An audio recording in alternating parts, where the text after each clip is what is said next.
जय शिवराम मित्रांनो, संजय गांधी निराधार योजना आणि श्रावणबाळ सेवानिवृत्ती योजनेच्या लाभार्थ्यांसाठी एक महत्त्वाची माहिती समोर आली आहे. या दोन्ही योजनांचा नोव्हेंबर महिन्याचा हप्ता लवकरच लाभार्थ्यांच्या बँक खात्यात जमा होणार आहे. सरकारने दिलेल्या अपडेटनुसार 18 ते 20 नोव्हेंबर या कालावधीत वेबसाईटवर लाभ वितरणाची प्रक्रिया आणि तांत्रिक काम सुरू आहे. त्यामुळे सर्व लाभार्थ्यांच्या बँक खात्यात हा हप्ता 20 नोव्हेंबरनंतर म्हणजेच 21 नोव्हेंबरपासून जमा होण्यास सुरुवात होईल. या नोव्हेंबरच्या हप्त्यामध्ये काही लाभार्थ्यांसाठी मिळणाऱ्या रकमेत बदल असणार आहे.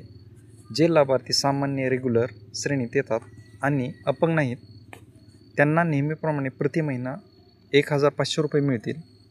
या उलट जे लाभार्थी अपंग आहेत त्यांच्यासाठीची मासिक रक्कम रुपये 2,500 निश्चित करण्यात आली आहे. अशा प्रकारे अपंग लाभार्थ्यांच्या खात्यात नियमित लाभार्थ्यांपेक्षा मोठी रक्कम जमा होईल. सर्वात महत्त्वाचे म्हणजे काही अपंग लाभार्थ्यांना यावेळेस 3,500 रुपये इतकी मोठी रक्कम मिळू शकते.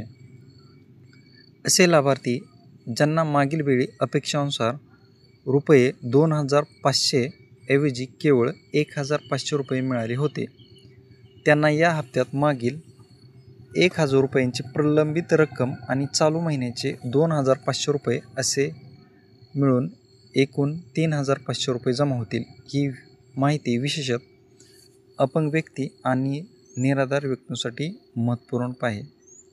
अशाच योजनाविषयी अपडेटसाठी आमच्या चॅनलला सबस्क्राईब करा.